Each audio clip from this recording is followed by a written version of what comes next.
En cambio de decir, él me encanta, yo lo quiero, pues dímelo a mí. Hi students, welcome back to our channel the Anamika Salman. मैं हूँ अनामिका और आज मैं एक नया lesson start करने जा रही हूँ।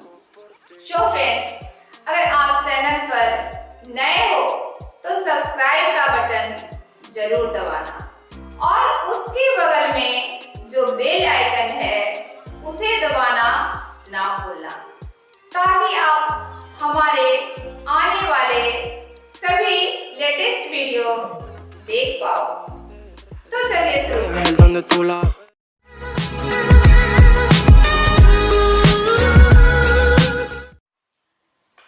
आज मैं आपको हिंदी व्याकरण के अंतर्गत संज्ञा पढ़ाने जा रही हूँ।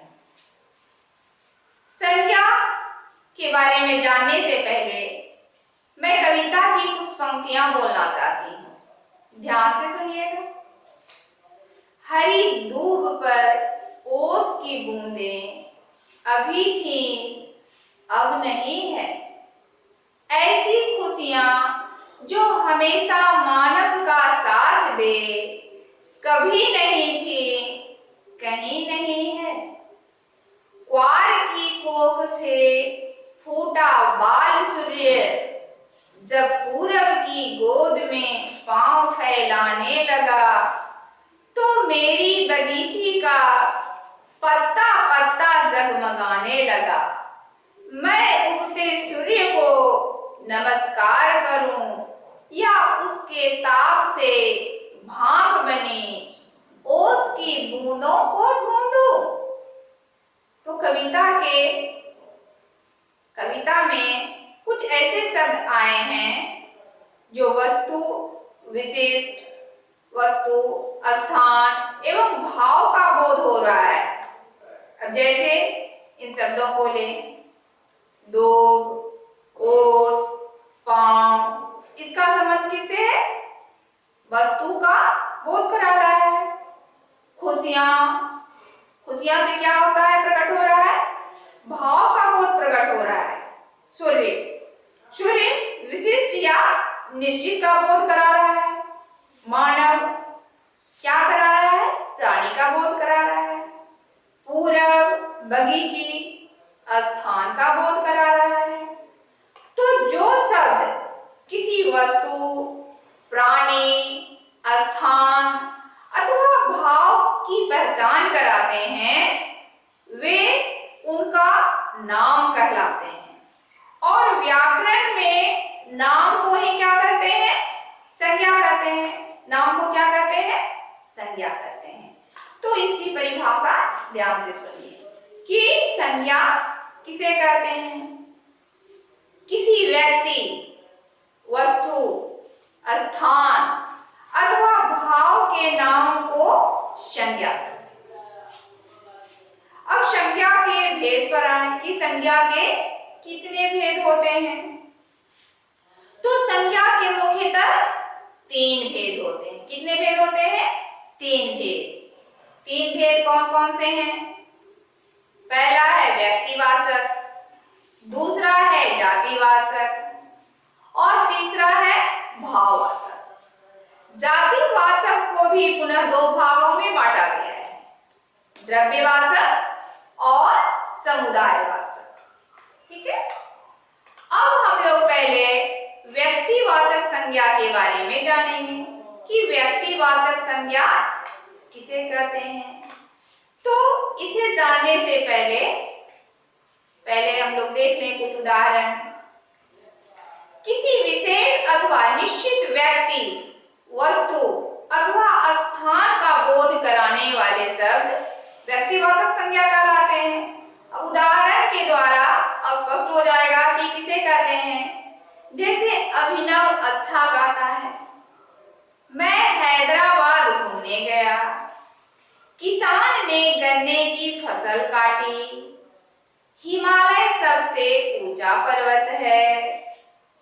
तो इन वाक्यों में हमें क्या देखने को मिल रहे हैं? विशेष व्यक्ति, स्थान, वस्तु का बोध हो रहा है। व्यक्तिवाचक। कहने का तात्पर्य अभिनव, अभिनव अच्छा गाता है। अभिनव यहाँ क्या हो गया, किसी व्यक्ति का नाम है। किसान क्या है, व्यक्तिवाचक संज्ञा है। गन्ने व्यक्तिवाचक संज्ञा है। हैदराबाद जो स्थान का बोध करा रहा है क्या है, व्यक्तिवाचक। हिमालय पर्वत का नाम है, वह क्या है, व्यक्तिवाचक। तो व्यक्तिवाचक संज्ञा में ये सब शामिल है। व्यक्तिवाचक संज्ञा में क्या क्या शामिल होते हैं, सभी व्यक्तियों, स्थानों के नाम, सभी वस्तुओं, देशों, महाद्वीपों, नदियों, सागरों के नाम, सभी पुस्तकों के नाम, जैसे रामायण, बाइबल, कामायनी, पंचतंत्र आदि। अब हम लोग जातिवाचक संज्ञा को जानेंगे कि जातिवाचक संज्ञा किसे कहते हैं। पहले इसकी परिभाषा देखें कि जातिवाचक संज्ञा किसे कहते हैं। किसी व्यक्ति अथवा प्राणी, वस्तु अथवा स्थान की संपूर्ण जाति का बोध कराने वाले शब्द क्या कहलाते हैं, जातिवाचक संज्ञा कहलाते हैं, है ना। अब इसे कुछ उदाहरण के द्वारा और स्पष्ट किया जा सकता है। जैसे प्रदूषण से हर देश परेशान, लड़के ने चोर को भागते हुए देखा, दादाजी कुर्सी पर आराम कर रहे हैं, संसार में बहुत का शेर बचे। तो सभी वाक्यों में क्या है, कुछ शब्द ऐसे हैं जो किसी एक प्राणी, वस्तु या स्थान की अपेक्षा पूरी जाति का बोध करा रहा है। अतः ये क्या कहलाते हैं, जातिवाचक संज्ञा कहलाते हैं। अब जातिवाचक संज्ञा के भी दो उपभेद हैं, द्रव्यवाचक और समुदायवाचक। तो जातिवाचक संज्ञा के कितने भेद हैं, दो भेद, द्रव्यवाचक और समुदायवाचक। पहले हम लोग द्रव्यवाचक संज्ञा देखते हैं। ऐसी जातिवाचक संज्ञाएं जो पदार्थ ठोस हो या तरल के रूप में होती है और जिन्हें मापा या तौला जा सकता है, द्रव्यवाचक संज्ञाएं कहलाती हैं। उदाहरण जैसे सोना, चांदी, लोहा, पीतल, मिट्टी इत्यादि। अब समुदायवाचक संज्ञा, समुदायवाचक किसे कहते हैं, तो किसी समूह का बोध कराने वाले संज्ञा शब्द समुदायवाचक संज्ञा कहलाती है। जैसे सेना, सेना ने देश की रक्षा की। कक्षा, कक्षा में बच्चे पढ़ रहे हैं। भीड़, भीड़ ने आग बुझाने में मदद की, है ना।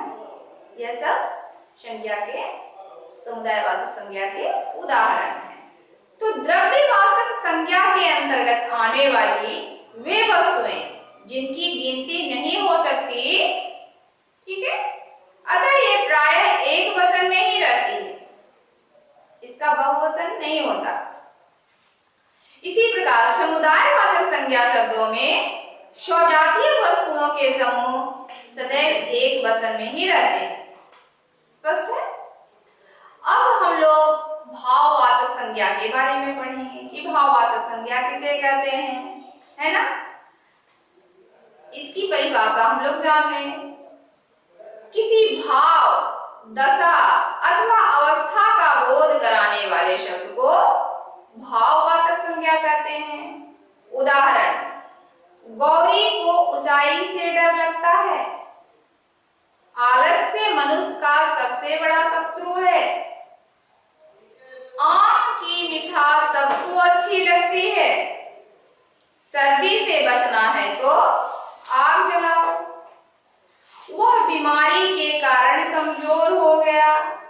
सभी वाक्यों में जो शब्द आए हैं वह क्या कर रहा है, भाव, दशा एवं अवस्था का बोध करा रहा है। इसीलिए ये सब क्या है, भाववाचक संज्ञा है।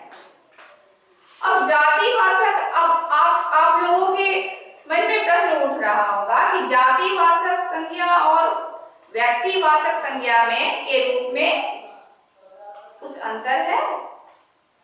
ध्यान से सुनिएगा। महात्मा जी जैसा हर कोई नहीं बन सकता। किसके लिए आया है? गांधी जी के लिए। नेताजी वीर एवं देशभक्त थे। नेताजी शब्द किसके लिए आया है? सुभाष चंद्र बोस के लिए। तो गांधी जी, नेताजी शब्द वैसे तो जातिवाचक संज्ञाएं है ना, लेकिन विशिष्ट व्यक्तियों के साथ घनिष्ठता से जुड़ने के कारण ये शब्द यहाँ व्यक्तिवाचक का स्थान पा गए। ठीक है, स्पष्ट है। अब व्यक्तिवाचक संज्ञा का जातिवाचक संज्ञा के रूप में प्रयोग ऐसा भी होता है कि कोई व्यक्ति अपने गुण दोष के कारण किसी वर्ग की पहचान बन जाता है। ऐसे में उस व्यक्ति विशेष का उसके गुणों, क्षेत्रों के बताने के लिए जातिवाचक संज्ञा के रूप में प्रयोग करते हैं। तब वह संज्ञा शब्द व्यक्तिवाचक होते हुए भी जातिवाचक संज्ञा का रूप ले लेता है। जैसे आज रावणों की कमी नहीं है। रावणों कहने का तात्पर्य अहंकारी लोगों का के लिए प्रयोग हुआ है। यहाँ रावण से तात्पर्य है अहंकारी लोगों से। वह वर्तमान का हरिश्चंद्र है। हरिश्चंद्र के बारे में सुना होगा आप लोगों ने, है ना, जो हमेशा सत्य बोला करते थे। जयचंदों से सावधान रहो। जयचंद क्या जिसका प्रतीक है? विश्वासघाती का। वो कौन सा कर्ण है? कर्ण किसके लिए प्रसिद्ध था? दानवीर। आजकल महाभारत दे रहा है, महाभारत में हम लोग क्या देख रहे हैं? कर्ण को देख रहे हैं। तो वही कर्ण जो दुर्योधन का मित्र था, सखा था, तो वह क्या चीज के लिए प्रसिद्ध था? दानशीलता के लिए। ठीक है, स्पष्ट है। भाववाचक संज्ञा का जातिवाचक संज्ञा के रूप में प्रयोग। भाववाचक संज्ञा का प्रयोग बहुवचन में होने पर वह जातिवाचक संज्ञा का कार्य करती है। जैसे राहुल ने सभी दौड़े जीत कर तहलका मचा दिया। दौड़ना शब्द तो वैसे क्रिया है, लेकिन यहाँ क्या है? संज्ञा। सच्चा मनुष्य वही है जो अपनी दुर्बलताओं को जीत ले।